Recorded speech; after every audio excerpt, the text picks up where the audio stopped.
the Cape Town of Kenya. Your Excellency, on behalf of the people of Homa Bay, let me thank you for appointing our sons, CS National Treasury, Honorable FCPA John Badi, and the PS Interior, Dr. Raymond Omolo, to critical dockets in your government. Your Excellency, let me celebrate our unity in progress. The success of Homa Bay has been achieved by working together in our quest for development as captured in the ODM 10-point agenda. I thank you, Mr. President, and Your Excellency Baba, for coming together to ensure that no Kenyan is left behind through this broad-based arrangement. This is how we will tackle the challenges confronting us, by having everyone on board the Kenya prosperity ship, the men, the women, the youth, the persons with disability, the elderly, the marginalized, and all 47 counties. As we celebrate 62 years of self-rule, let us recommit ourselves to national unity, progress, and development. In closing, Your Excellency, I take this opportunity to warmly invite you all back to our county for the Devolution Conference in August 2025 and the World Food Day in October 2025. And tomorrow, as we host the Mashebeji Derby for the first time outside Nairobi at this same stadium, the home of Engineer Michael Olunga. God bless Homa Bay County. God bless Kenya. Ero urukamano jothurua. Ero urukamano kuamrua kowelo. Makofi ya Governor tafadhali. Thank you, Your Excellency. Your Excellency, sir, before Her Excellency invites the Deputy President, allow me to give PS Hinga a few minutes to give us an update on where we are with affordable housing. Tumpigie makofi PS Hinga akija kunena machache.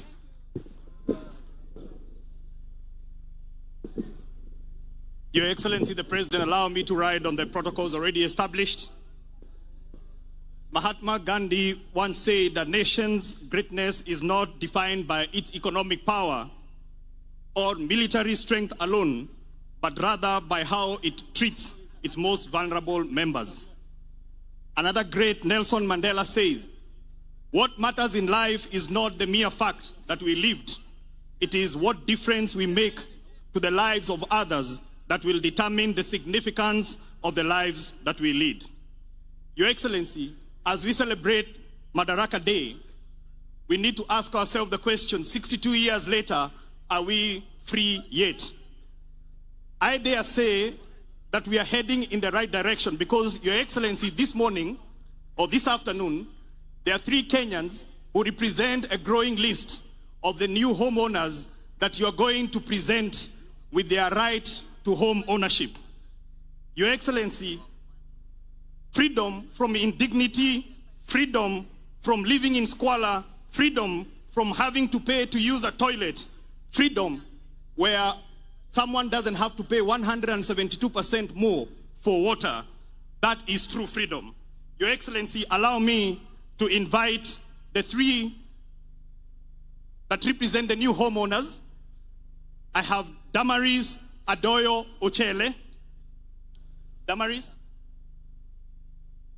Your Excellency, Damaris is a county administrator in the county of Homa Bay, and she is a homeowner. I would like to request that, Your Excellency, you come in front with your permission so that you can be able to present her with her right to home ownership. Damaris, come on, tuampigie makofi Damaris tafadhali.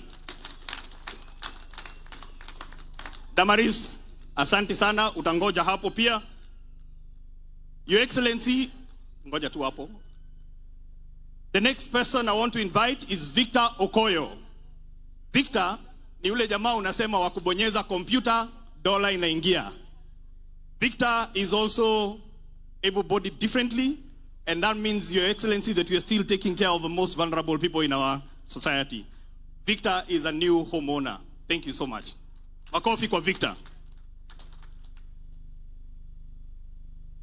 Last but not least, we have Helen Osala. Your Excellency, that face I'm sure is familiar because Helen Osala is Mama Samaki. She is one of the ladies that had the pleasure of cooking for you fish the other day.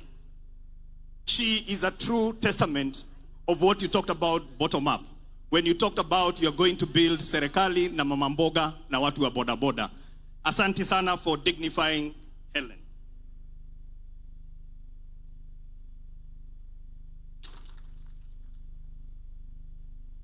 So I will ask them now to stand close to you, Your Excellency, so that they can take a photo.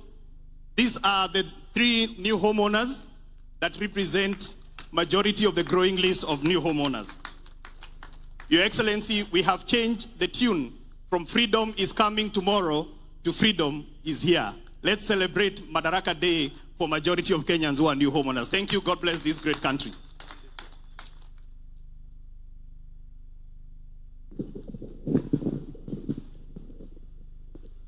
Your Excellency, allow me to invite now His Excellency, the Deputy President of the Republic of Kenya, Professor Abraham Kithure Kindiki. Jothurwa warwak jatelo. Mheshimiwa Rais, allow me to write on the protocols which have already been laid out. Mheshimiwa Rais, naomba kwa heshima kubwa, kabla sijakualika kwa sababu leo tungetaka tukusikie, naomba niambie wananchi Rais ameniuliza kwa heshima nimsaidie kwa kumuita rafiki yake, kiongozi wetu ambaye ni mwanasiasa ambaye amekuwa na ushawishi mkubwa sana katika siasa zetu za Kenya. And therefore, I feel greatly honored to request with a lot of humility His Excellency Raila Amolo Odinga to say jambo before I can invite the President. Wapi nduru ya baba jameni?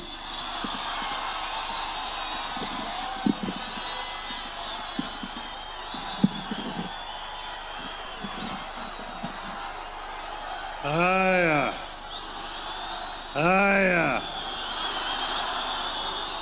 Your Excellency, President William Ruto, Your Excellency, President Natasha Musa of Slovenia, the diplomats who are here, distinguished guests, ladies and gentlemen, hamjambo, Jothurwa, Umor, Will, Ushiek. It is an honor, Your Excellency, to be allowed to greet these people today. This, as the governor has said, is a great day for the Homa Bay County. But more importantly, Your Excellency, it is a testament that devolution works and can work if it is empowered. Your Excellency, 62 years ago, the founding fathers of our nation, after a very long struggle for independence, attained internal self-government on this day. And that's the day when Pimas now had a hope that eventually the country was going to be independent. They went on further to coin the Kenyan dream in our national anthem. You'll find it in several stanzas of our national anthem. The first one which says, Lord, bless this land of ours. Justice be our shield and defender. May we dwell in liberty, peace and liberty, and plenty be found within our borders. That meant that first, they want us to live in peace. And peace is just not the absence of war. Peace means that somebody has also got food to eat. And they say that unity, people should be united without any discrimination on the basis of gender, on the basis of tribe, on the basis of religion, and on the basis of culture. This is what our founding fathers wanted. Your Excellency, at that time, they coined a constitution that had devolution in it, called Majimbo at that time. Over the years, Your Excellency, there were changes. Eventually, when we struggled, we brought back devolution in our constitution. This devolution, Your Excellency, has had several challenges. But I want to invite you, Your Excellency, to ensure that devolution works. Empower the devolution. Number one, by giving more resources coming down to the counties. Let the counties have sufficient resources so that they can be able to provide services to the people. And then there are also some services which were not devolved. But, Your Excellency, those services which are not devolved can be delegated. Delegated to be implemented by the county government. But, Your Excellency, I want to plead with you, do not resurrect provincial administration. Provincial administration is a relic of colonialism that has no place today in a free and independent Kenya. We want to see that the governors get sufficient resources to do their work. And then they are also going to be supervised by other institutions. We want also our members of parliament to continue to do their work effectively by representing, legislating, and oversighting the national government, but allow the development to be done by the county government themselves. Your Excellency, if we do this country is going to develop at much faster rate. That is why I would like to, here today on the National Day, appeal to Parliament to implement what we had put in our agreement, that support be allocated to counties in this coming budget. Finally, Your Excellency, you've had several challenges. We have had a lot of issues 2 years ago as a first step to reconciliation. But then there's the issue of people who are injured, some people who died during that time. I want to today to say that we should do compensation to families of those who died and those who are injured, so that we can have a closure to this chapter of our national history today. We want Kenyans to live in peace and in unity. Yothurwa. Unenoni. Wije maber. Uroko welu. Amiadwa ni Yothurwa mondo riure kwa dhi nyime. Wange kumadwa dhi. Wange kumae, wange kumatimunadi. Kumwadhi. Your Excellency, thank you very much. Long live Kenya. Asante.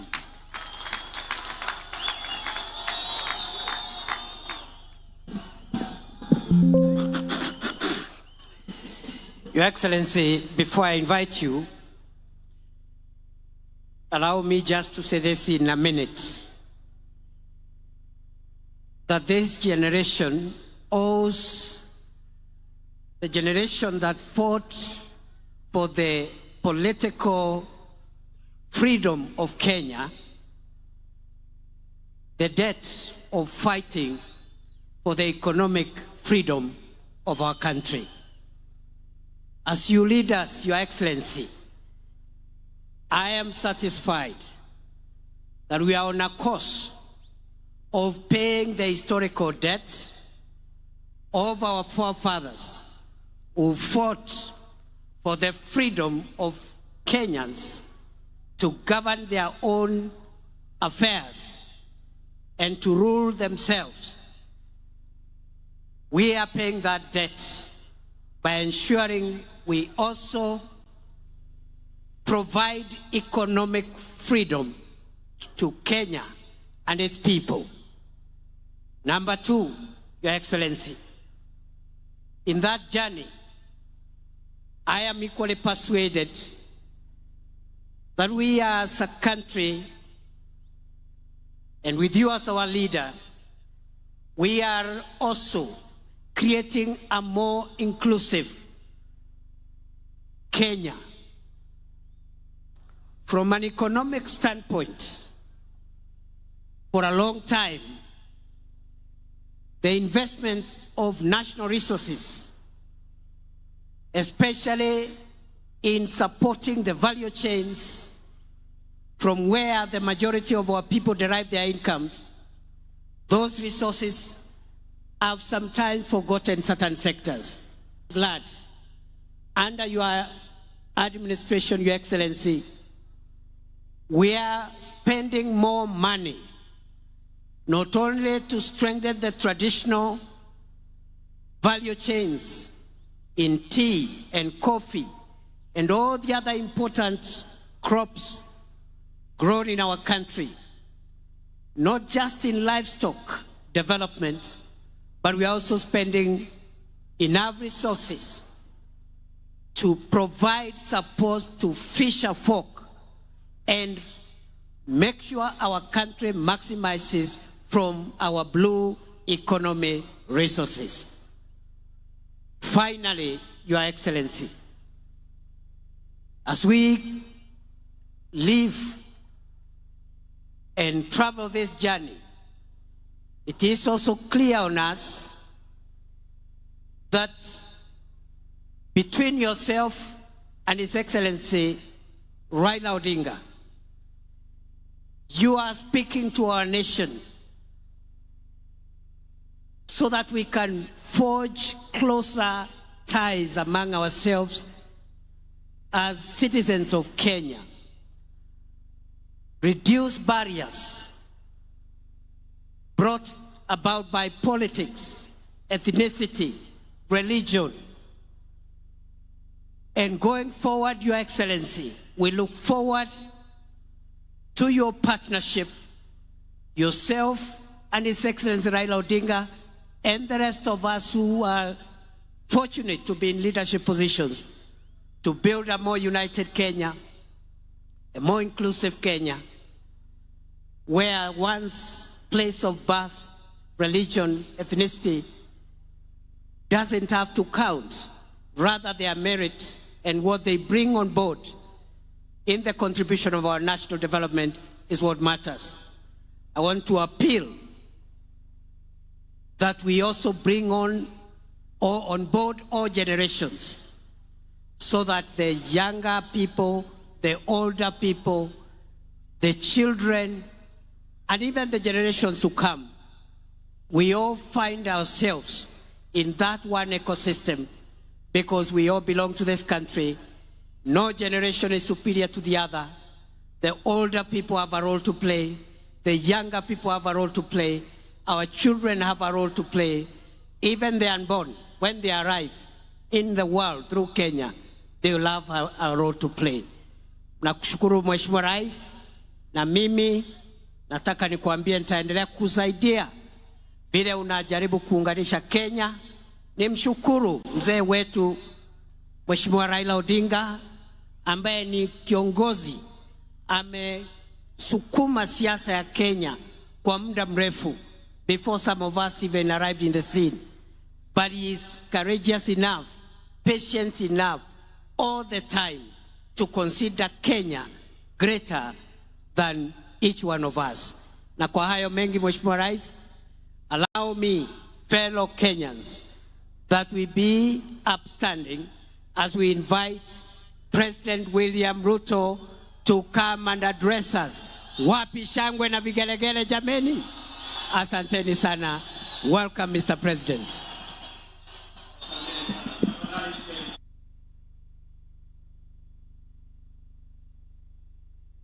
Your Excellency, President Natasha Pirsi Musa from Slovenia, our special guest in this 62nd Madaraka Day here in Homa Bay. Your Excellencies, honorable members, distinguished guests, ladies and gentlemen, the great people of Homa Bay and Kenya, hamjambo. Homa Bay hoye. Amoso jodurwa.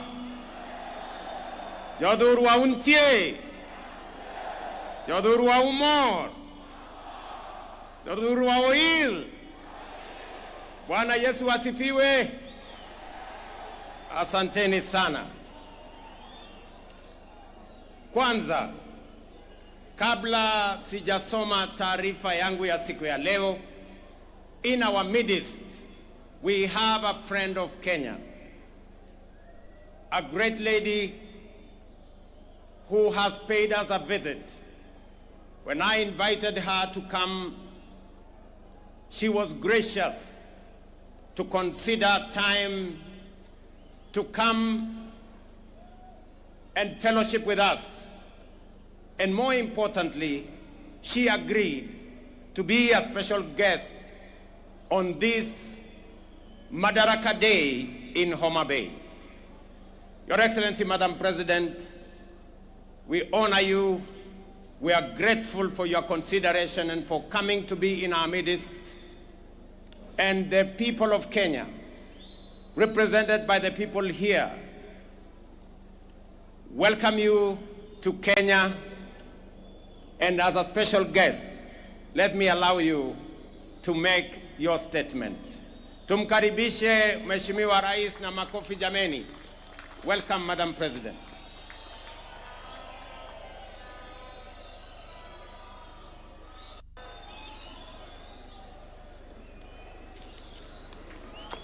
Hello, everybody.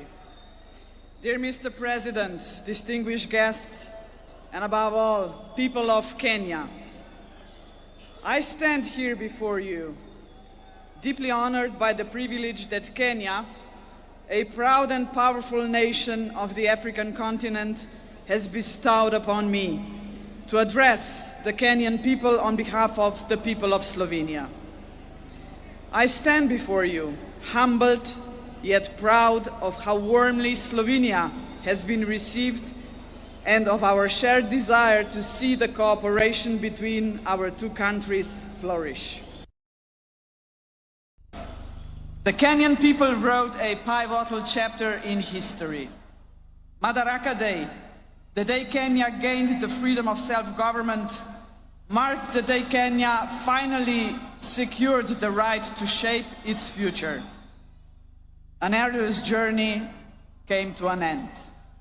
The days when foreign settlers drove the Kenyan population from fertile land and forced them into poorly paid labor are long gone, but they will never be forgotten. For the struggle for the independence was anything but easy, and it came at a heavy cost. Of course, the Kenyan people know only too well that history is not just about facts. It is also about preserving and developing the fundamental values that ensure the survival of a nation. Values that strengthen its identity and, above all, its unity. Jomo Kenyatta, the man who led Kenya to independence, recognized this. He also knew that Kenya's unity alone would not be enough to secure a bright future of Africa. Africa must also unite. A strong Africa, ladies and gentlemen, means a strong Kenya. In this context, we must recall another milestone anniversary. The year 1945 not only marked the end of the Second World War. That year, 80 years ago, the Pan-African Federation was created. The founders of the Federation, including Jomo Kenyatta, sent a clear message to the world. 700 million people living under colonial rule and without rights had had enough. They demanded their place under the sun. One by one, the former colonies became sovereign and independent states, but the idea of African unity never faded, least of all in Kenya. What better proof of this vision than the most important project in African history to date, the creation of the African Continental Free Trade Area in 2018. Kenya was among the first countries to ratify the founding treaty. Mr. President, ladies and gentlemen, the lessons of the past shape our vision of the future. In the 1960s, the world experienced a wave of decolonization. Yet in many ways, colonialism, and if I may say so, a condescending attitude towards the newly independent states did not just cease to exist, but there was a way to build self-confidence and assert oneself on the world stage. My generation, ladies and gentlemen, grew up in former Yugoslavia. We still remember the non-aligned movement of the Cold War era, a large and respected group of countries, including Kenya, that defied the interests of the superpowers and former colonial powers. That spirit of non-alignment was vital then, and it remains relevant today. We live in a world where both old and emerging powers are yet again shaping the world before our eyes. All the rest of us, the smaller countries, must not just passively observe these developments. We must ask ourselves, what about us? Are we ready to raise our voices? And Mr. President, we are ready. Both our countries are preparing for the future, and we have chosen the right path. Sustainable economic growth, protection of rich biodiversity, a strong will to keep pace with rapid scientific development roles seriously and responsibly. They speak out whenever injustice is done to people all over the world, whenever innocent lives are lost.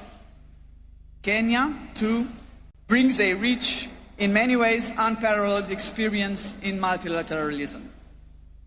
The international importance of the country is reflected in the fact that several United Nations agencies are based here.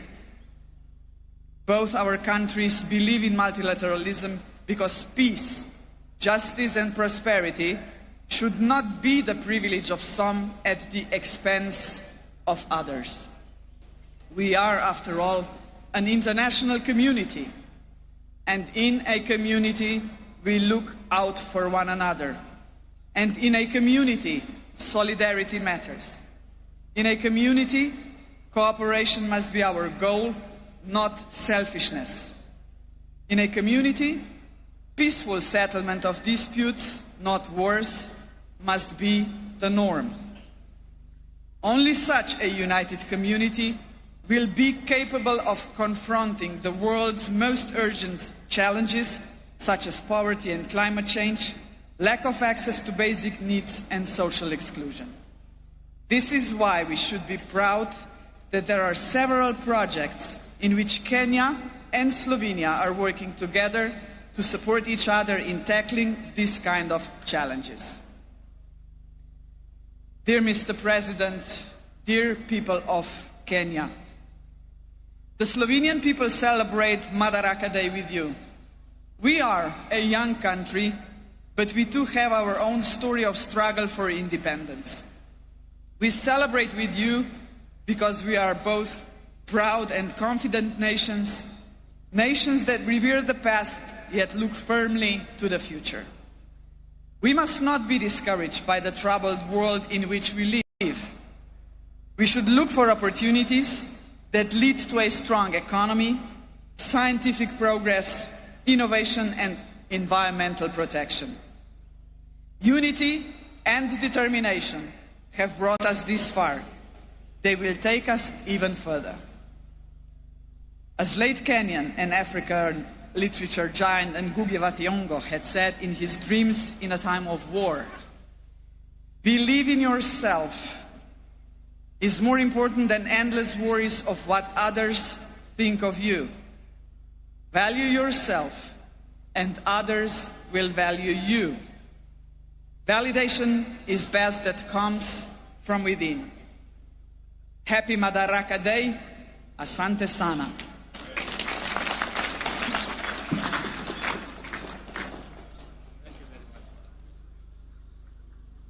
Thank you very much, Madam President. And thank you very much for that statement. Ladies and gentlemen, it gives me immense joy to be back in this county of limitless potential, Homa Bay. It has been 62 eventful years since we took this historic step towards full independence through our hard work, determination, and self-belief.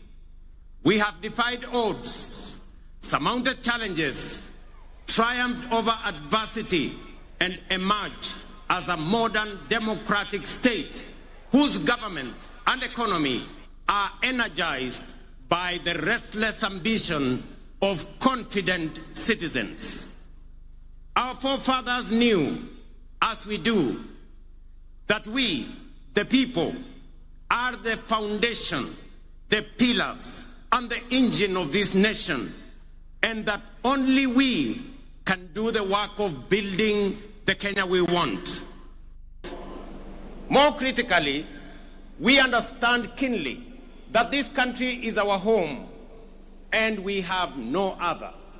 This is why wherever they go all over the world, Kenyans never forget their homeland and vigorously contribute to nation building. We are acutely aware that although we have given a decent account of ourselves since the first Madaraka Day, we are quite far from where we ought to have reached. It is time for us to reflect on the state of our collective self-belief as a people, because without it, we lose all the opportunities that come with Madaraka. We all know that Kenya is not short of imaginative strategies and bold visions. In fact, so good are some of our plans that other countries have successfully implemented them and achieved impressive progress. Our biggest problem has always been one of implementation and execution. The faith to believe in our plans for change, the courage to execute, and the patience and focus to get it done. Some do not believe that we deserve the good that comes with positive change. Others think we are too poor or even in the wrong part of the world. Yet still, others do not want to see changes that benefit ordinary people or make life better for everyone.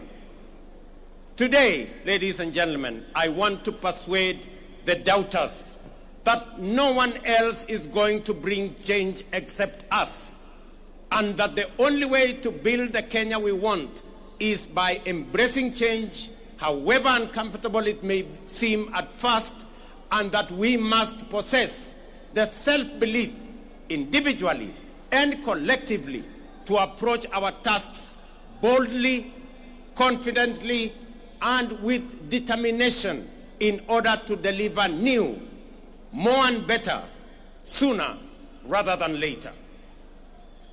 Ladies and gentlemen, over 2.5 years ago, we embarked on an ambitious journey of national renewal powered by the bottom-up economic transformation agenda and rooted in the will and sovereign consent of the people of Kenya.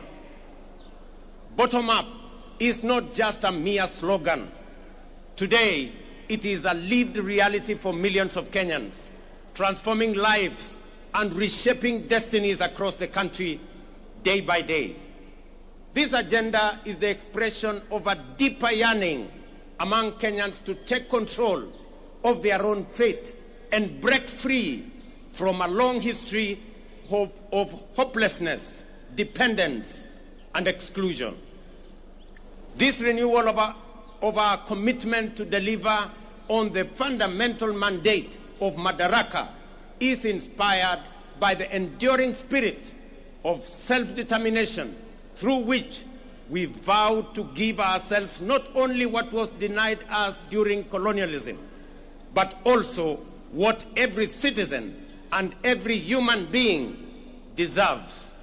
That is liberty, dignity, security, and opportunity.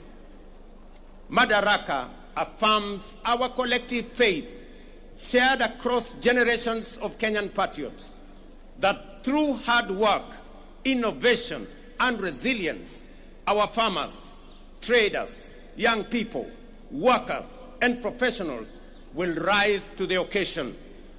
With the strength of our imagination and effort, we can and must transform this nation with the imagination of our own minds and the work of our own hands.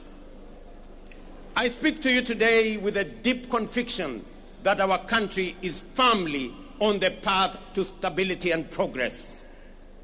We have weathered turbulent times, navigated serious challenges, and through courage, policy decisions pursued with resolve, we have not only stabilized our economy, but also charted a clear course to long-term prosperity. Since August 2022, Kenya has recorded an average annual growth of an average of 5%, outperforming the global average of 3.3% and the regional average of 3.8%. Just last month, the International Monetary Fund projected our GDP to reach 132 billion. That is 17 trillion Kenya shillings, making us the largest economy in our region and the 6th largest economy in our continent. At the same time, inflation has declined sharply from 9.6% in October 2022 to 3.8% in May this year, well below our target of 5% and bringing welcome relief to households and businesses. This reflects the strength of our economic fundamentals and the impact of our bold reforms. During the same period, the shilling appreciated by nearly 20% against the US dollar, from Kenya shillings 162 to Kenya shillings 129, making it one of the best performing currencies in the world. The central bank rate has decreased from 13 to 10%, lowering the cost of borrowing and spurring private sector activity. Additionally, our foreign exchange reserves now stand at US dollars 10 billion, extending our import cover from 2.5 to 4 months. Ladies and gentlemen, the affordable housing program stands as a powerful symbol of the socio-economic transformation underway across Kenya. Last week, I had the privilege of handing over keys to the first 1,080 social housing units in the new Mukuru estate in Nairobi. As I said then, while it was a life-changing moment for the new homeowners, it was equally one of the most profound and consequential days in my political career to witness how a deliberate government policy can uplift lives, restore dignity, and offer hope to communities that have long lived on the margins of our society. Vulnerable, forgotten, and neglected.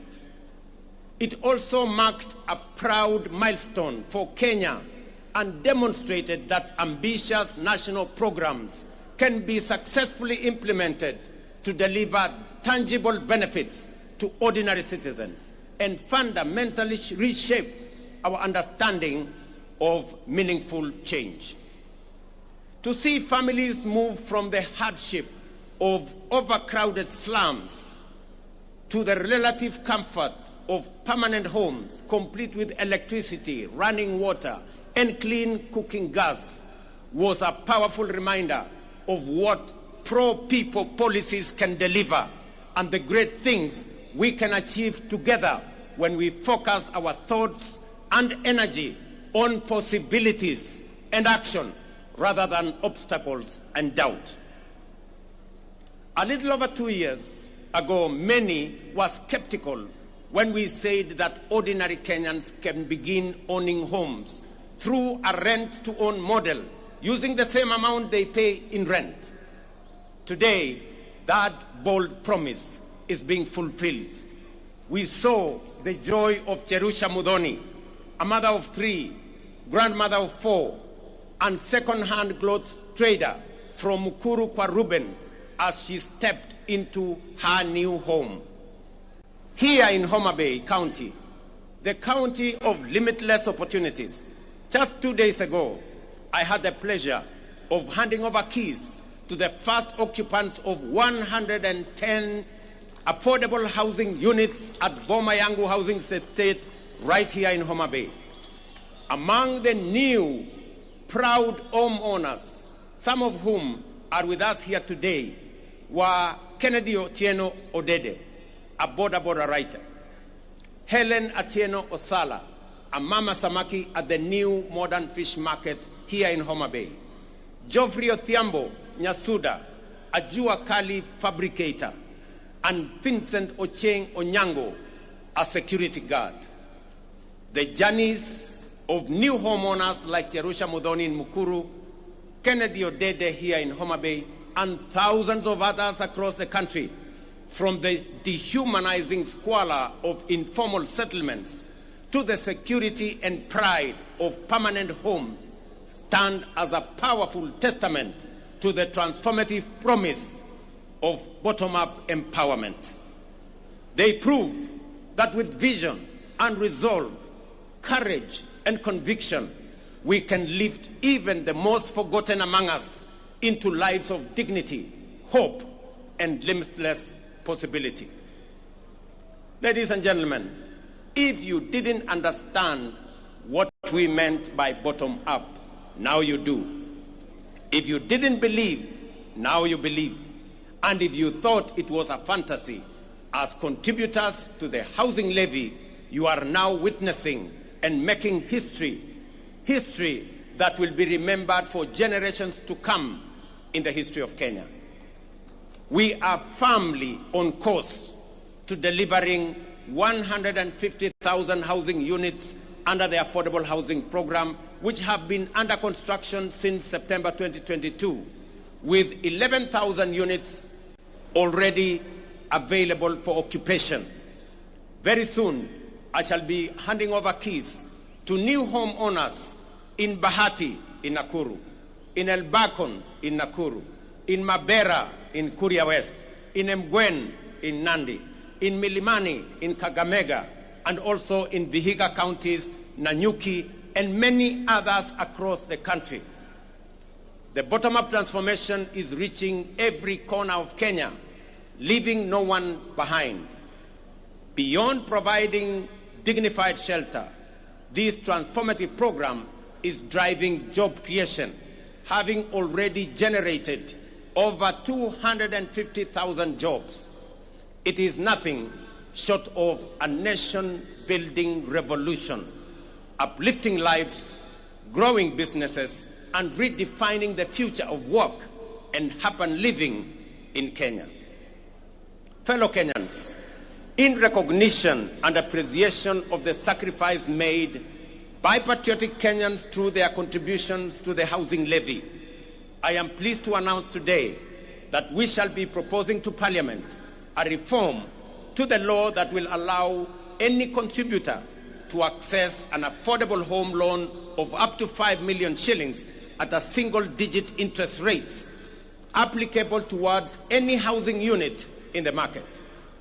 This facility will also enable contributors to offset existing mortgages, offering greater flexibility in their housing journey and allowing many to significantly ease their home financing costs.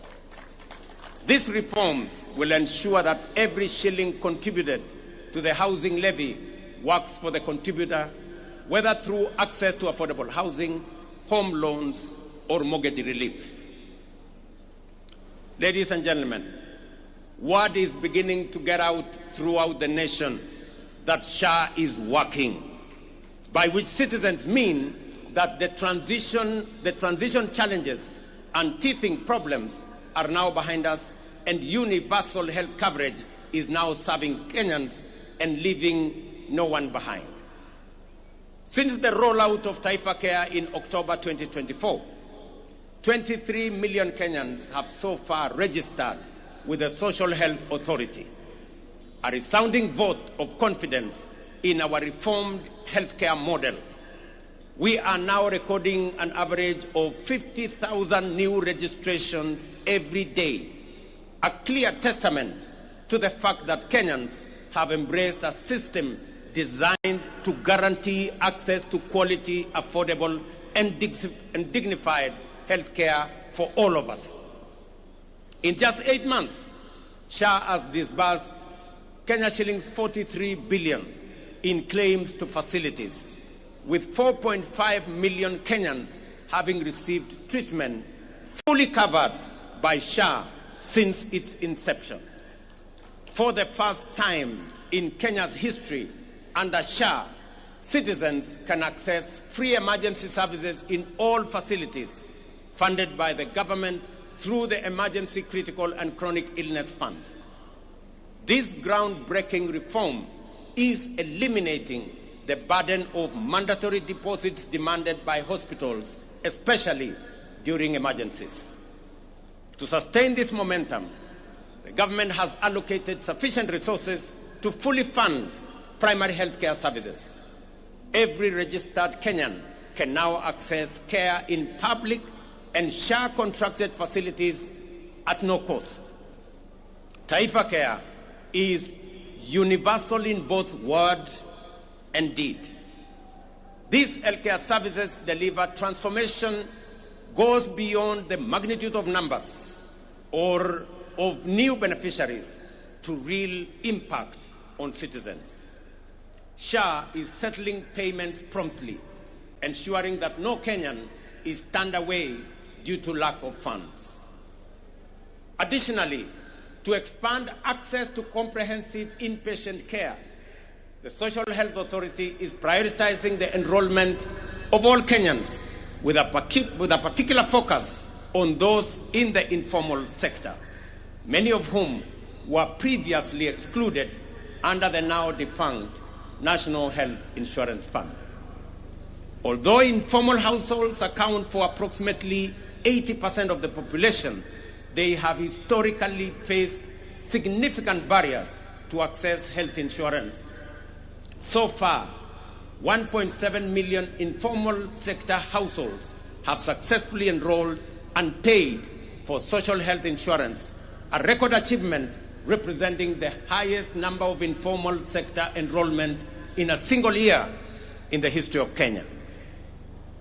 To address persistent challenges such as irregular premiums and other contributions among informal sector workers, we are introducing an innovative and inclusive payment solution called Lipa Sha Pole Pole, or Lipa Sha Mos Mos.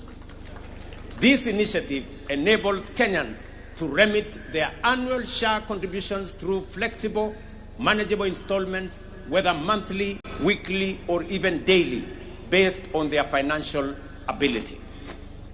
It ensures families maintain continuous health coverage without financial strain, while simultaneously promoting the sustainability of the health insurance fund. Lipa Sha Pole Pole has been made possible through a strategic partnership between the Ministry of Health, the Ministry of Cooperatives and MSMEs, mobile network operators, and financial institutions through the Hustler Fund. The system is simple and accessible to citizens. Citizens can dial *147# and follow the prompts to enroll and begin their contributions immediately. Enhancing access to health insurance, we have prioritized the availability of essential medical equipment in public health facilities, moving away from the previous managed equipment services model, which placed maintenance and service delivery responsibilities solely on county governments. We have adopted a more efficient approach under the National Equipment Supply Program. Under this new model, the national government, working in collaboration with county governments, engages directly with equipment manufacturers and suppliers to deploy critical medical equipment based on county-specific needs. Payments are made on a fee-for-service basis aligned with the gazetted SHA tariffs. This output-based financing mechanism ensures that facilities are reimbursed only for actual services rendered, thereby enhancing accountability and guaranteeing the availability, functionality, and quality of medical services across public health institutions in our republic.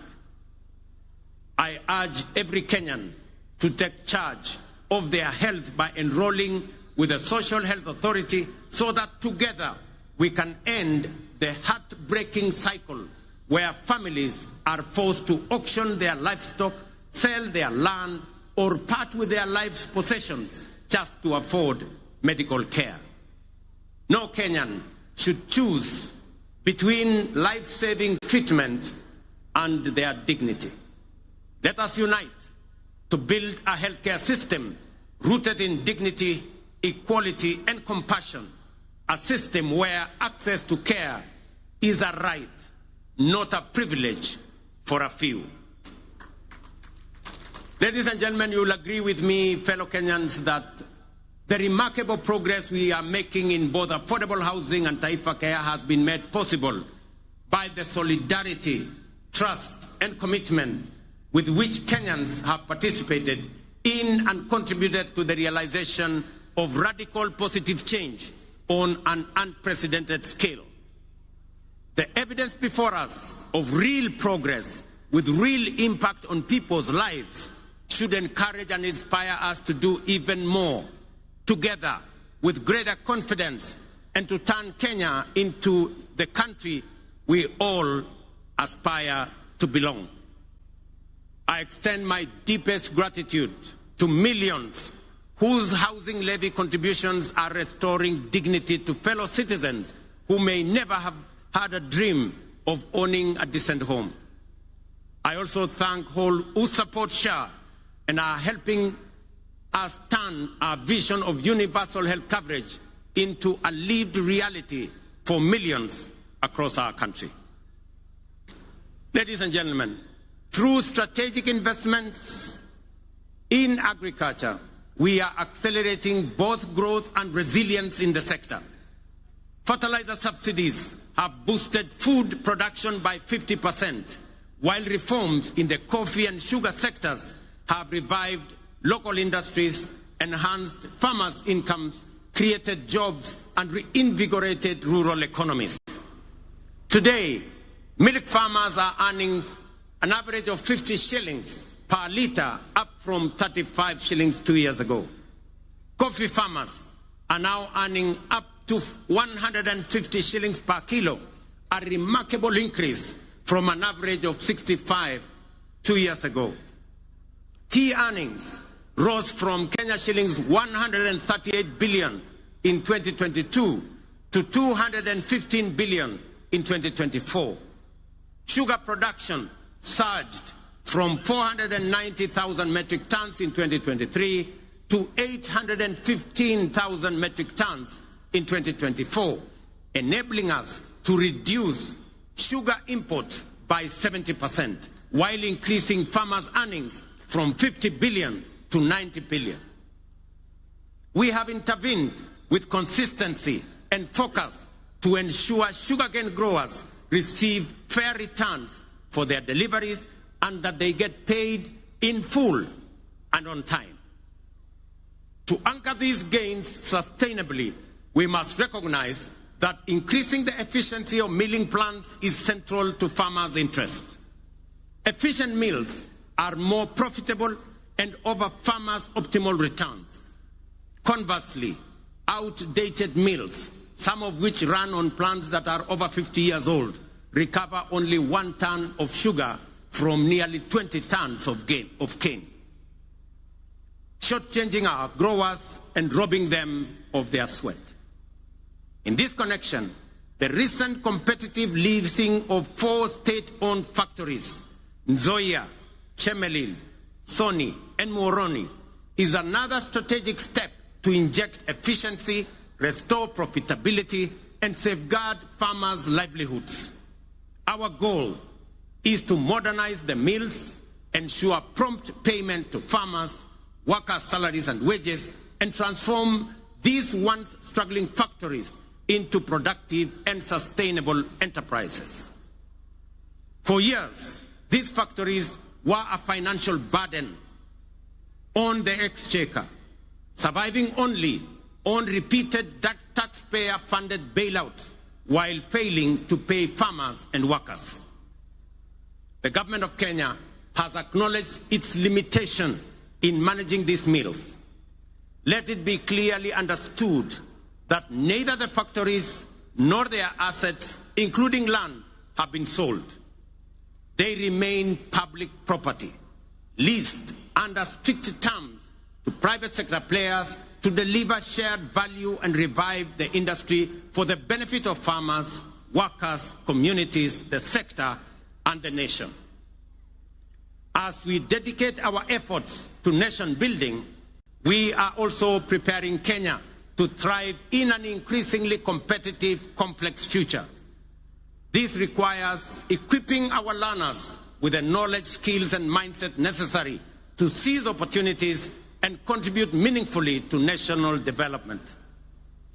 Guided by bold recommendations from the Presidential Working Party on Education Reform, we are undertaking the most transformational shift of our education system in over 6 decades. We have successfully transitioned to a competence-based education system, moving away from rote learning towards a dynamic, skills-based approach aligned with the 21st century needs and our socio-economic goals. Our next priority is to ensure every school has infrastructure and equipment needed to support both learners and teachers. To support this transition,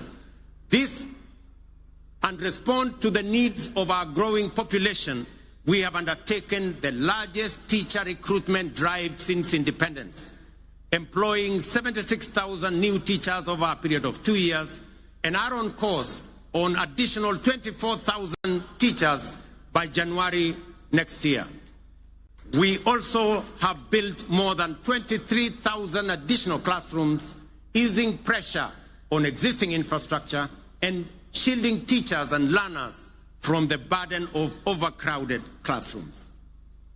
At the tertiary level, we have revolutionized education financing through a new student-centered funding model that ensures the sustainability of our TVETs and universities while expanding access for learners. Today, students from poor families get up to 90% of government scholarships, with parents paying only a nominal fee.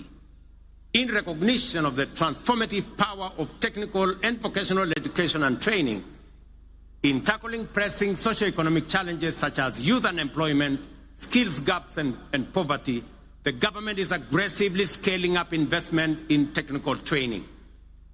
TVET colleges enrollment is set to grow 4-fold from 500,000 last year to 2 million by the end of this year, equipping a new generation with skills and knowledge needed to drive Kenya's industrialization, innovation, and economic competitiveness.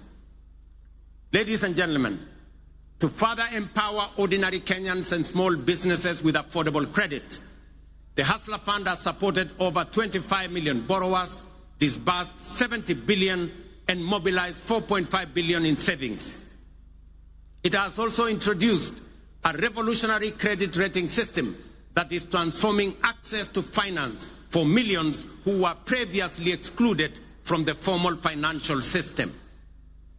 The Hustler Fund credit rating system is designed to offer fair and transparent assessment of creditworthiness.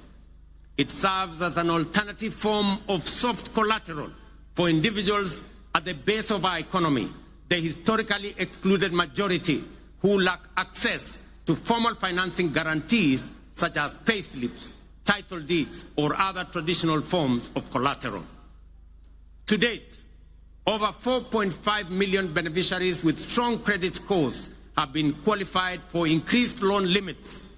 Notably, 400,000 of them are now eligible for loans of up to 150,000 without any other collateral except their credit score, bringing them into direct engagement with commercial banks. This effectively integrates them into the mainstream financial system, unlocking greater economic opportunities for them. As part of this financial empowerment program for those at the base of our economy, I am pleased to announce that in recognition of the immense potential of our young people, their critical role in the economy, and their capacity for creativity and innovation, the government of Kenya has partnered with the World Bank to roll out the 20 billion National Youth Opportunity Towards Advancement Project, commonly known as NYOTA. This initiative aims to empower over 800,000 young people aged between the ages of 18 and 29 years, and up to 35 years for those with disabilities, by enhancing their employability through skills, training, on-the-job experience, recognition of prior learning, and entrepreneurial development, and the promotion of a savings culture. The NYOTA project leverages the Hustler Fund platform and has already attracted over 1 million applicants for its business support component. This initiative targets at least 70 young people in every ward across Kenya, offering grant funding, business training, and market linkages. We have committed 5 billion Kenya shillings in grants to support 100,000 young people. Each will receive Kenya 50 shillings grant in seed capital to start their entrepreneurial journey by August this year.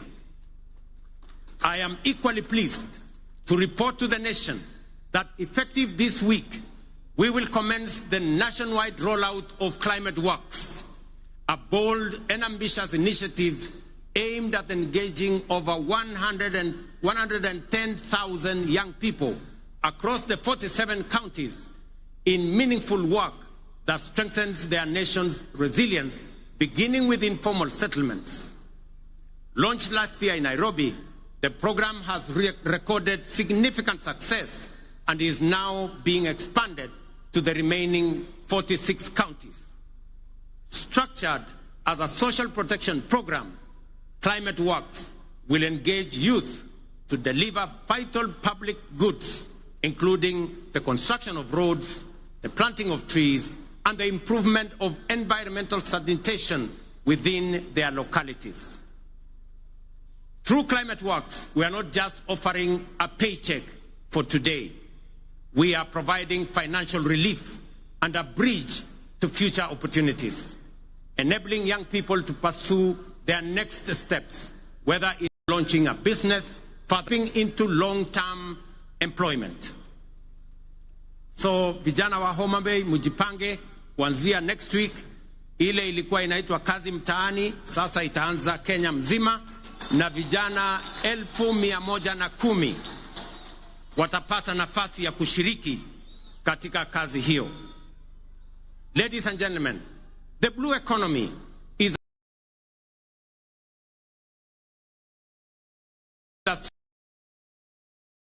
a central pillar of the bottom-up economic transformation agenda with vast potential for job creation, food security, revenue generation, and rural development. Many nations have leveraged their marine resources for prosperity. It is time for Kenya to do the same. That is why this Madaraka, themed around the blue economy and maritime affairs, is being marked here in Homa Bay, the bay of endless opportunities. When we speak of unutilized opportunities and untapped potential in the blue economy, Homa Bay in many ways mirrors the promise of Kenya itself. Kenya has the capacity to become a maritime powerhouse. It is time to act, time to do something bold, ambitious, and transformative with this opportunity. Recognizing this opportunity, the government of Kenya is prioritizing the blue economy as a key frontier for national socio-economic transformation. We are making deliberate and strategic investments in sustainable fisheries across lakes, dams, and oceans. A flagship initiative is the Kabonyo Fisheries and Aquaculture Services and Training Center of Excellence in Nyando. Once operational, it will produce 7 million fingerlings quarterly to restock Lake Victoria and drive research, training, and innovation. The facility will house a Nile Perch Innovation Center, an Aquaculture Resource Center, and the Kenya Fishing School, positioning Kenya as a regional aquaculture leader.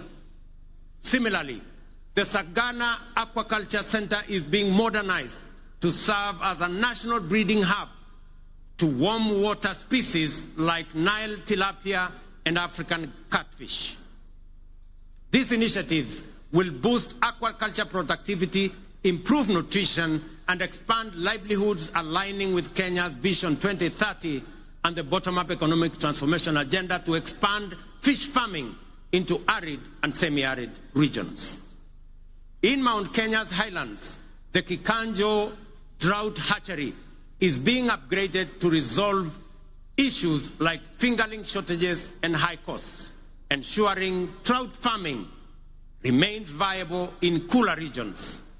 At the coast, the National Mariculture Research and Training Center in Shimoni, under the Kenya Marine and Fisheries Research Institute, is cultivating maritime species like milkfish, mud crabs, seaweed, oysters, and prawns. This initiative aims to create jobs and improve livelihoods for about 200,000 people across 5 coastal counties. The development of Liwatoni and Shimoni fishing ports will further expand deep-sea fishing capacity to 24 vessels, fully unlocking our maritime potential. We have completed 7 modern fish landing sites on the Indian coast and 3 on the shores of Lake Victoria. Additionally, 5 more landing sites are under construction in the coastal counties of Kwale, Mombasa, Kilifi, Tana River, and Lamu at the cost of Kenya shillings 1 billion. Due for completion by September this year.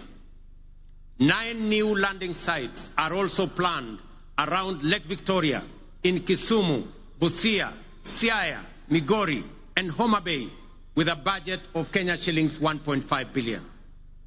To strengthen the fisheries value chain, we are also building modern fish markets with cold storage and hygiene facilities. In the coast, markets are being constructed in Likoni, Malindi, and Kibuyuni. In Turkana, we are developing markets in Kalokol and Lowerangak, alongside fully equipped landing sites in Kalokol and Loyangalani. Collectively, these investments aim to cut post-harvest fish losses, currently estimated at between 30% and 40%, and create new economic opportunities for women and young people. The blue economy currently contributes 36 billion to our economy, which is only 0.6% of our GDP, but has the potential to contribute Kenya shillings 400 billion through both capture and culture fisheries. To meet this rising demand and ease pressure on wild stocks, we are promoting cage farming in Lake Victoria. As of 2024, over 4,000 cages have been established in Kisumu, Siaya, Homa Bay, Migori, and Busia, producing 12,000 metric tons annually, mostly of Nile tilapia. Ladies and gentlemen, over the past 2.5 years, we have constructed 1,800 kilometers of new tarmac roads and maintained over 134,000 kilometers, surpassing our targets, unlocking markets, empowering rural communities, and supporting key sectors such as agriculture and housing. Discussions have been concluded on the extension of the standard gauge railway from Naivasha to Kisumu and onward to Malaba. Additionally, by July this year, construction will commence on the dual carriageway from Rironi to Mau Summit, eventually extending through Eldoret to Malaba. Ladies and gentlemen, as we often say here in Kenya, any time is tea or coffee time, which explains why instant coffee is a favorite for many. Yet we must all agree that while instant coffee is good, there are no instant solutions to the enduring and demanding tasks of nation building. Real change takes plans, persistence, and discipline. Promises must be followed by action and the willingness, discipline, and grit to do what is necessary day by day. Above all, we must overcome the fear of change, knowing that today's world demands courage, conviction, and bold leadership. The transformation underway throughout our country is real and considerable. Profound change is taking place before our eyes. Our children are getting quality education and relevant education. By January next year, we will have employed 100,000 teachers, the highest number in our nation's history, to help build the workforce of the future. Roads are connecting communities. Electricity is reaching every village. Dignified homes are rising across counties. Farmers are feeding the nation. Millions now access quality health care without barriers. Border riders are getting affordable credit, and Mama Mboga are thriving in modern markets nationwide. This is bottom-up economic transformation in action. No longer a distant dream, but a lived reality for millions of hard-working Kenyans whose dreams are now within reach. We must sustain this momentum to make up for lost time and create opportunities for millions still yearning for a chance. We must remain steadfast in our belief in Kenya's potential and in our ability to realize our dreams. Let us never become a nation that stopped believing, nor a people who only dreamed but were too afraid to act. Let us move forward with the same spirit, honoring the vision of our founding fathers. Their dream was not just self-rule, but a nation where every Kenyan from every corner can dream freely, strive equally, and achieve their potential. Today, we renew that promise to leave no one behind and build a Kenya where hope and opportunity are a right for all. Jameni, munikubalie nimalizie hapo nikiwaambia ndugu zangu wa Homa Bay, asanteni sana kwa kutukaribisha Homa Bay. Tunawaheshimu, tunawapenda, na mimi nataka niwahakikishie safari hii tutatembea kwa pamoja. Nataka nimshukuru ndugu yangu mkubwa Mheshimiwa Raila Odinga aka Baba kwa kuunganisha pamoja na mimi taifa letu la Kenya. Tuondoe siasa ya chuki na ukabila na mambo ya kisirani. Tuwaweke watu wa Kenya pamoja, kwa sababu umoja ni nguvu. Ndio mwimbaji mmoja hapa akatuambia one waonge wasiwasi, one waonge watch, one wachodho mana teach. Alisema hakusema? Nirudie. One waonge wasiwasi, one waonge watch, one wachodho mana teach. Kwa Mheshimiwa Kindiki na Mheshimiwa Raila pengine hamuelewi hiyo lugha, inamaanisha hatuna wasiwasi, hatuna midomo mingi, tunachapa kazi. Ile kazi bila break ndio tunachapa. Ni kweli ama si kweli, watu wa Homa Bay? Tuendelee ama tuendelee? Mimi nasema asante sana. I thank you all. God bless you. God bless our great country Kenya. Thank you very much. Asanteni. Kwa heshima naomba sote tusimame kwa wimbo wa taifa na wimbo wa Jumuiya ya Afrika Mashariki. Waliovalia vyepeo visio rasmi tuweze kuzivua tafadhali.